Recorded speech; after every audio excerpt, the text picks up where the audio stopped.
I am Verdania, and today we're going to talk about one of the great taboos in our society. It is one of the taboos is sex, and the other one is death. Yeah, so I'm Matthew, and so we're going to discuss death. Yeah, because at this point in our humanity, there's so many people dying, and massive amount of physical death, and also so empty inside that they feel death inside. So it's a kind of both a spiritual death and physical death, and how traditionally we have proposed to die with dignity. And there are different ways that we can address the ones that have the news of, okay, you're gonna die, so what to do from that? What is the approach, the spiritual approach that can alleviate the fear and the confusion of the actual death? It's to see the big picture about what life is. Sometimes when people are approaching death, they feel more alive than when they were in health or other periods in their life, because it brings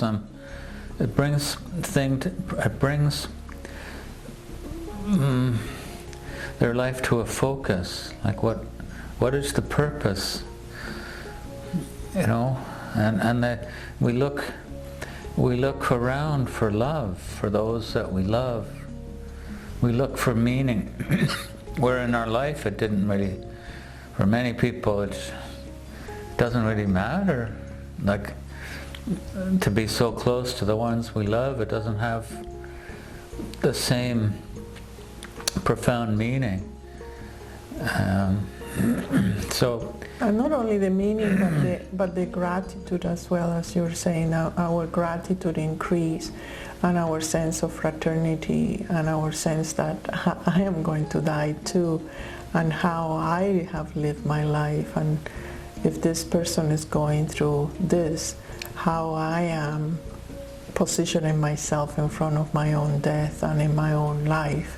And definitely, and inevitable, it goes towards gratitude, towards that sense of I think appreciation. I think we intuitively want to resolve what we haven't resolved, because if we take that heavy heart into the other world, we're not free, We take what we haven't resolved with us, I think. There's that place of forgiveness. We have to have forgiven ourselves, and sometimes we don't know what is it we need to forgive, because the mind will tell you all different principles of response, or the Constitution, what it was good or what it was bad, or you start going into that state of assessing and discriminating your sense of goodness. And that can be a tricky part, and it's actually what the Christians go and say is hell, because most of us are not trained to look at ourselves from the benevolent point of view. We see ourselves from, oh yeah, I should have done it differently, or something. So and in that moment when you have that sense of judgment over you and your life, you lose the plenitude of the gratitude. Yeah, and so heaven and hell in a way it's a very immediate thing. When you're in those unresolved, unresolved turmoil, I think you take that, and it means you're not finished of the cycle of birth and death. And in the structure of being, I mean, when we abandon the earth bodies, we go into the frequency of assessing how we have done. If we had really acquired certain place of humbleness, and if we have really balanced the good and the bad, and we have saved ourselves by seeing that all that we have created during our life was necessary and it was the best we could done. It was not something that was bad in any way. It was just another step closer towards your own humility and your own acceptance of your own creation. And that is profound, because sometimes in the moment of death right now, where you are dying out of the COVID, or you can know ahead that you're dying. You know, if you're a cancer or something, is rarely that is an accident or that you just die because it's your time. It is now that you know that you have certain period to gain the grace of embracing your life and not seeing yourself in the light of I did something bad. So when that happens, when people think about that, oh, I have done something bad, we need to understand why they are doing that. And it's because they have not really understood the passage of that experience. When you have not understand what had happened, why you had created that, what was the circumstances that they were teaching you something, then you put a label on it. Then you feel compelled to judge out of the confusion or the fear or the lack of clarity.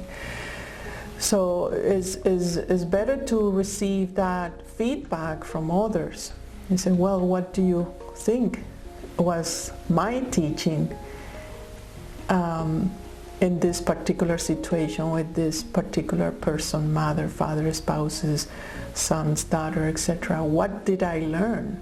And accepting that learning was designed by the person and it was sacred.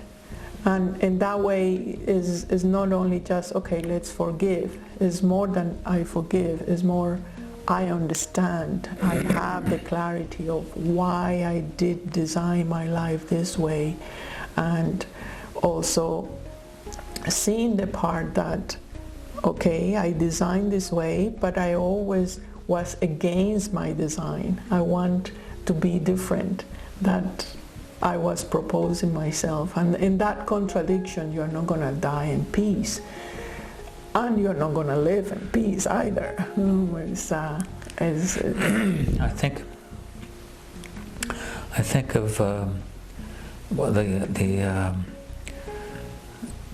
the Egyptians symbol of or picture of there's Anubis.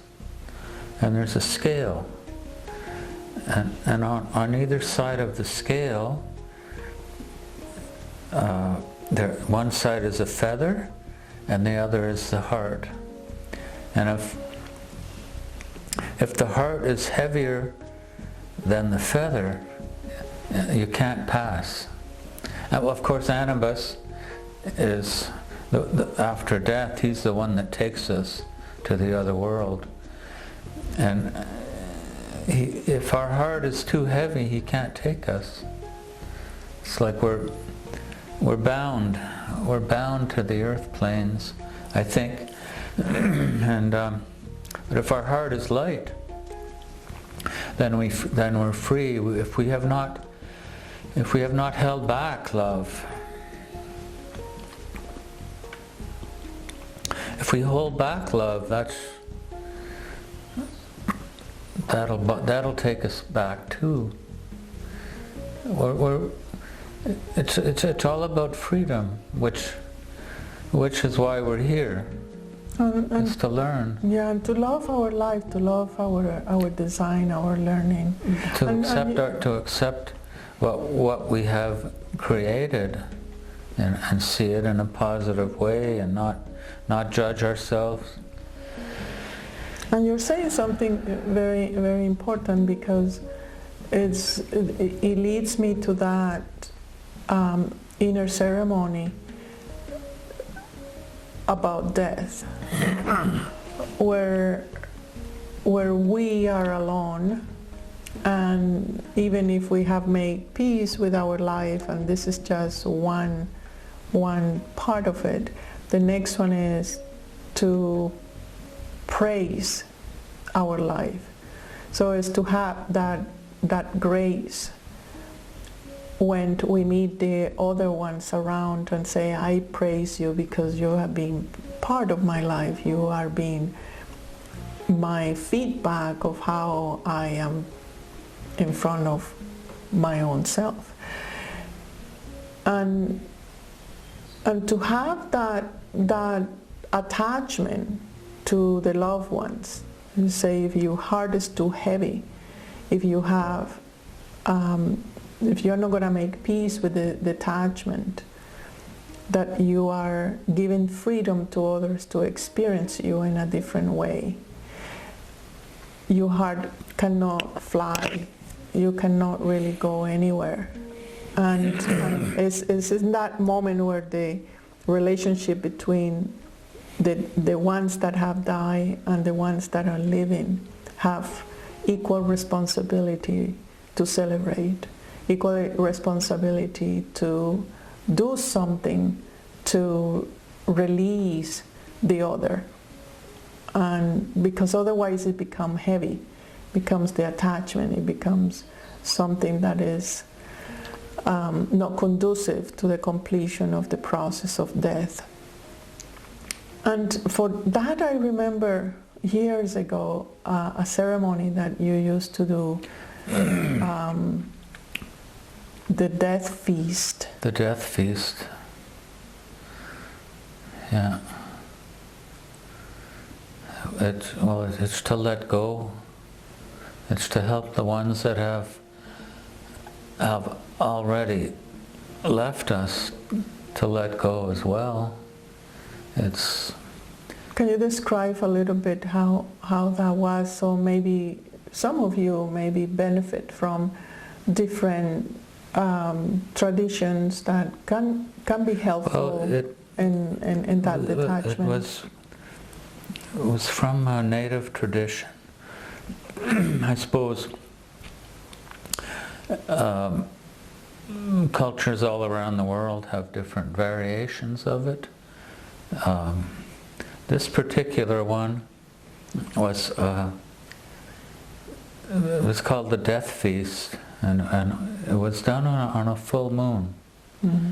Full moon is, of course, its completion. It's to let go, and it was an actual feast with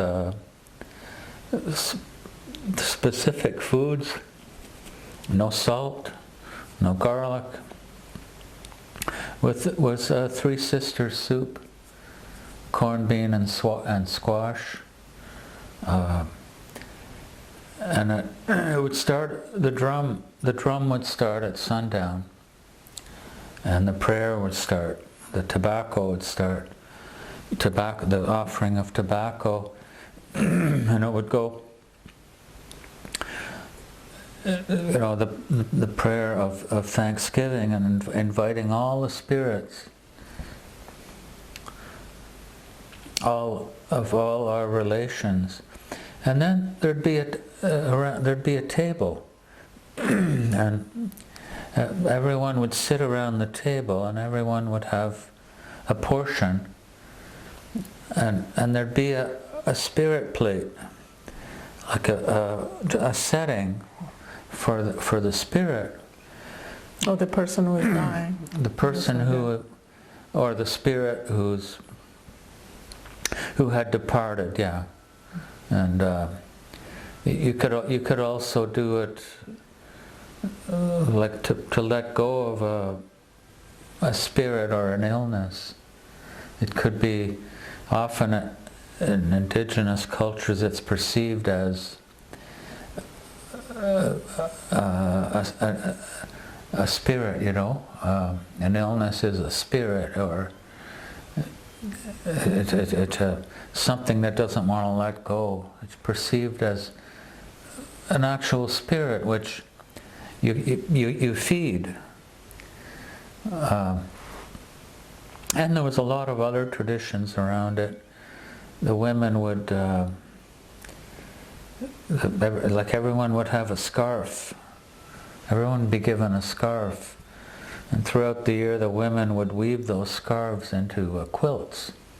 And it was every square represented one of the village or the people that died, you know. Yeah, so it would go all night. It would go all night, and during the night it would start, you could feel the energy, it would start to pull, you know. If it was a healing ceremony for somebody, you know, you could feel the energy pulling, the sickness leaving them. And I would have a stone circle. I'd make my stone circle, and they would come in to the stone circle, and then I would cut the cord with that spirit. But if it's just a death feast for someone who has departed, it's not that. It's just it's a feast for them, you know. And so you feed every time the food would go around. There'd be food put on the spirit plate, and then as the sun would rise, we'd take the plate out and put it to the west. The west is where the sun sets. It's where the ancestors go, and we'd offer it. We'd put it out in nature, in a tree, and the birds and whatever would feed on it. But yeah, so that was, did that many times over many years. In my tradition, one of the ceremonies that was very important is as the community gathered together, and we agree in crying, and we all cry together and sob, and everybody have permission to express that heaviness of the longing. And after that, it could go long hours. You can go or you can stay, whatever you want. And then it comes the celebration where there's music, there's songs, and there's voices. So in that, it's like the transmutation of the tears into adjusting the throat chakra to sing, to celebrate. So it is the process of grief is something that we don't really truly allow, and we feel in front of the one that is dying that we need to be strong, and we don't allow that tears that are so powerful, especially if we are bounded to physically with the other person, if it's a spouse or a child. And without that recognition of the passage of the ones that stay, and the ones that leave, they have that grief. It could take you to what I call the valley of karma, the valley of sorrow. And in that valley of sorrow is just moving. It's just so heavy that that is the eternal grief. It's a valley that you need a special power to actually get out of that. Well, the because valley, everything becomes very dark and heavy. anyway, there is a normal process when the grief, it's like a wave that comes over, you know, and not to block it, to allow it to wash through, and that liberates. Whatever's behind that grief, it's often not for the person who's departed, because they're often in a good place, you know. It's more for maybe for those left behind. I don't know what's behind the grief really, but Well, it's a sadness. One thing in my experience is that one of the gifts of the ones that are dying and that profound tears are all the accumulated tears that we don't have the time to cry, we don't have the time to laugh, we don't have the time to take care of especially the unpleasant emotions. Well, we don't take the time to express love. To express love, and when the other leave them, all these unexpressed emotions that just go out, and we project into the departure, but really is our own tears. So it is very healthy to cry and to put an end to that grief. And the other process I found that is important for the ones that stay is not to create some kind of fantasy or start to have growing sentimentality with any memories. You know, you start going into remembering the past with that person, finding sentimentality in objects or things. It is good to remain very present to our pain and use that pain to be more in the present, to be more in you, to use it as an opportunity to relate more authentically to oneself. But it is important to not to check out of pain, out of grief, out of missing something, which is not.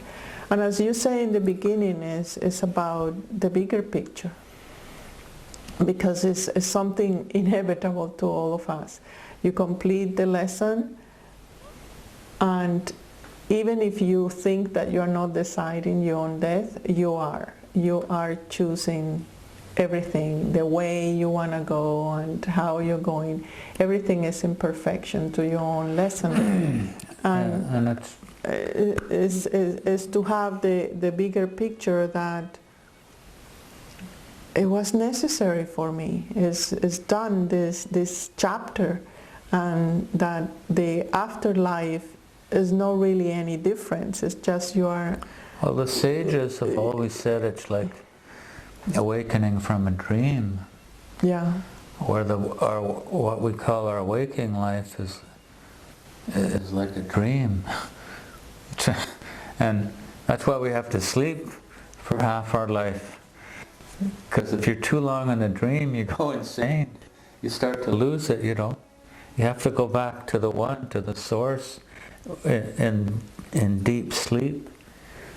When you start coming out of sleep, that's when you dream and so on. But we need so many hours of deep sleep where we go back to the source to regenerate and to prepare us for our waking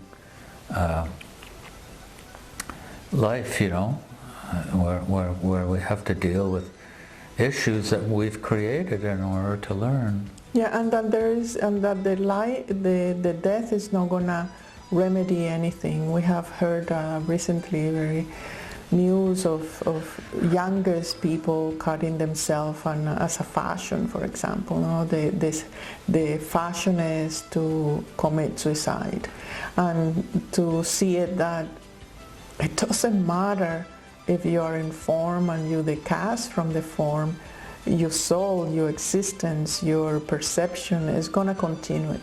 It is not something that is going to be modified. Yes, you will have perspective, but you will go through that process of self-assessment, how responsible you had been in front of your life and yourself and your potentials and your capability. You will be in front of your own grace, all the things that you have contribute to others, and that's why others tells you in the moment of death you are important, or what is it that you had contribute for them to be a better person.